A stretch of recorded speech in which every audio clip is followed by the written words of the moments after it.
morning, my name is Aoife and today, as you are seeing this, it is my 30th birthday, so it's time to wrap up the 15 before 30 that I was set last year.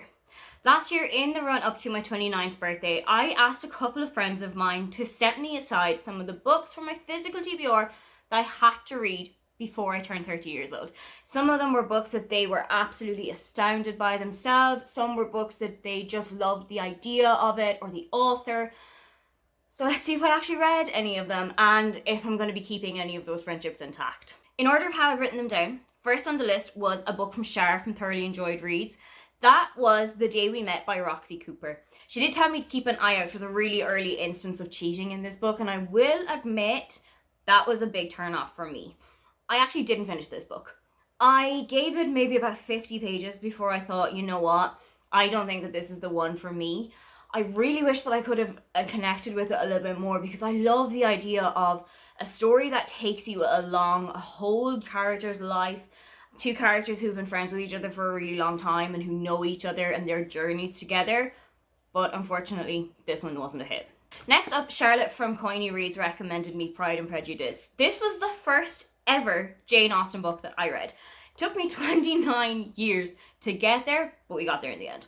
I don't think I need to explain to you what this book is about because literally everybody knows the story of Pride and Prejudice. Elizabeth Bennet, Mr. Darcy, Grumpy Sunshine, fall in love with each other, they fall out of each other, things happen. I struggled with this one a little bit. I think it's because it was my first Regency novel. It was my first time experiencing any kind of writing like that.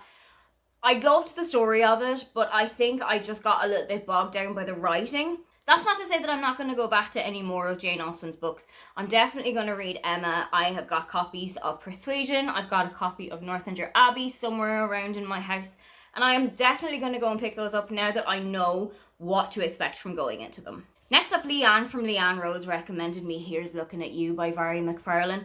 Vary McFarlane and I have a kind of a tumultuous relationship with each other. Some of her books, I've read them and I've absolutely adored them, such as Last Night. This one, unfortunately, was not such a hit. It features a kind of a Cinderella, ugly duckling kind of a situation. And the main character here in this book was bullied quite heavily as a teenager for how she looked, for who her family was, for where she was from.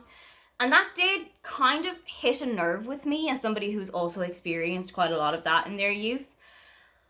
It did pull me off the book a bit. I tried both the audiobook and I tried some of the physical book, but I think I just got a little bit too bogged down by the details for me to actually enjoy this one. Next up, Paige from Pages with Paige recommended me Well Met by Jen DeLuca. For some reason, I had copies of not just this, but also Well Played, the second book in the series, before I had even picked them up. Paige was absolutely in love with this. She loved the Renaissance Fair ideas. She loved the kind of enemies to lovers idea here. And I don't know what it was about this book, but nothing really grabbed me about it. I didn't really get any chemistry between the two main characters here. I didn't really love the main character herself. I thought she was a little bit of a pushover. I thought she was a little bit immature at times. Overall, not the best book on the list. Don't worry, things are about to pick up. Sylvie from the TBR Diaries recommended to me The Seven Husbands of Evelyn Hugo by Taylor Jenkins Reid. I have said several times before that this is one of my favourite books of all time. But I didn't actually read it over the last 12 months. And the reason that I didn't read it is that I think that I'm a little bit worried about going back and visiting Evelyn again. I'm a little bit concerned about what happens if I don't love the story as much as I did the first time. How am I going to kind of marry the thoughts of how I thought about it the first time with how I thought about it the second time? And also, I'm still quite familiar with the story because a friend of mine read it back in, I think, March or so. And she was telling me her situation about it. She was telling me her thoughts about it. So I think I need to be a little bit more distant from the book again before I go back to it.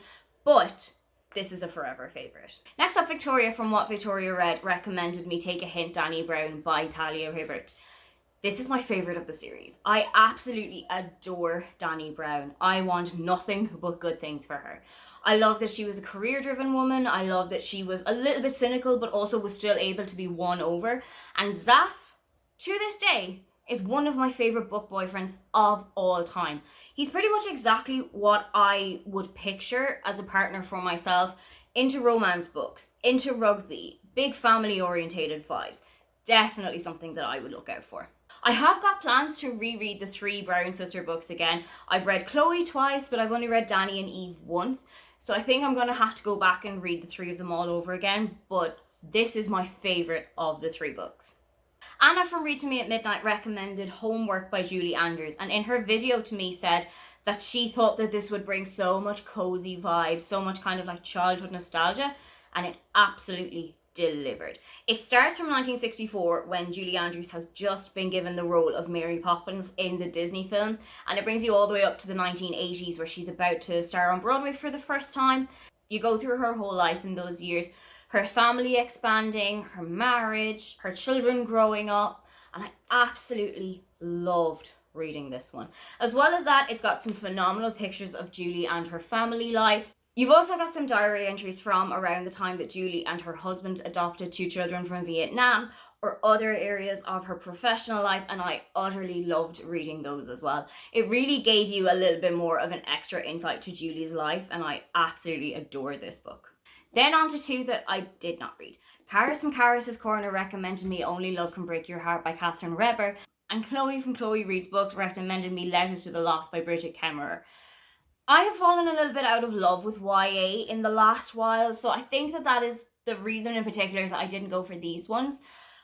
I think I'm probably going to get rid of them because there's definitely someone out there who is going to love YA a lot more than I do. I think I've just grown out of the genre a little bit, but somebody out there is definitely going to want to read these too. Naomi from Naomi Reads recommended me The Tattooist of Auschwitz by Heather Morris. Admittedly, I did not love this one. I read a couple of reviews that it wasn't very historically accurate. I read another few reviews that the Auschwitz Museum was not entirely happy with the portrayal of Auschwitz in this book. And I will say that there are instances in which I have to agree with them.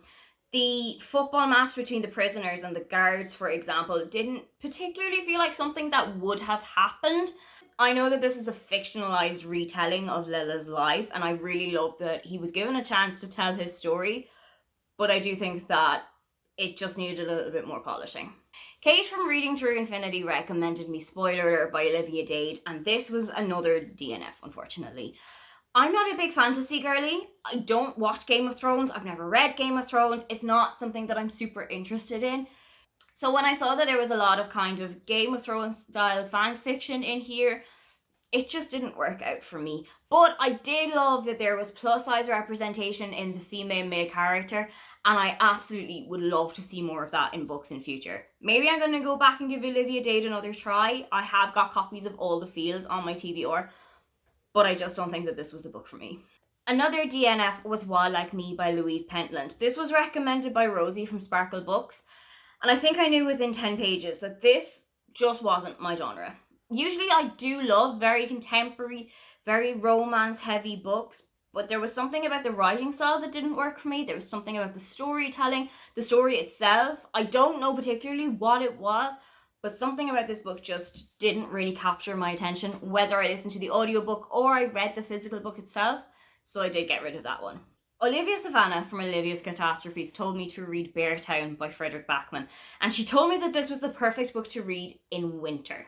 I had previously tried to read this book as a buddy read with Paige, who I've previously mentioned, and neither of us actually finished the book at that time.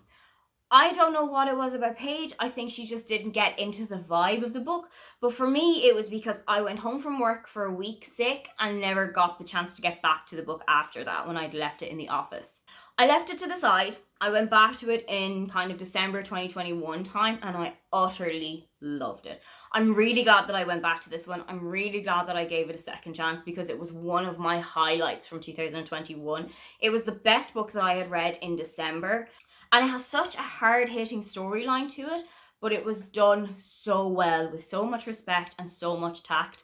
I have got a couple of other Frederick Backman books on my TBR, including the sequel to this, Us Against Them, and I'm really intrigued to see how that one goes. Next up is another book that I did not even attempt. Aoife from Words with Clover recommended to me Lying in Wait by Liz Nugent. This is a thriller, and I thought about reading this one in October. However, October turned out to be one of the most chaotic months of my entire life. I had just moved to Berlin. I had just started a new job. Reading had kind of taken a back burner seat for the months of August through to mid-October, early November. So I don't think that I had gotten the time to get around to this one, particularly when I wanted to get around to it. I'm going to give this one to my dad. We share a lot of books that we think the other is going to enjoy, but I am going to tell him to keep this copy because I'm definitely going to read it coming around to October this year. Finally, Lily from Literally Lily told me to read Good Girl, Bad Blood by Holly Jackson.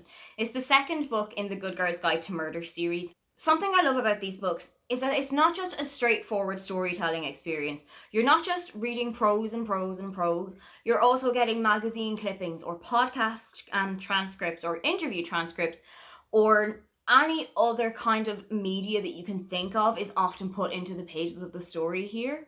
I think that this was a little bit stronger than the first book, and I did really enjoy the storytelling. There were a little bit more immersive things for me throughout the book, but I have heard some pretty mixed reviews about the third book in the series, As Good as Dead, and I'm not entirely sure whether or not I'm going to finish it out. Those are the books that I was recommended to read before I turned 30 today. What book do you think you should read before your next birthday, or what book should I read before my next birthday? Don't forget to like and subscribe because I have new videos up every week. Now, get on out of here.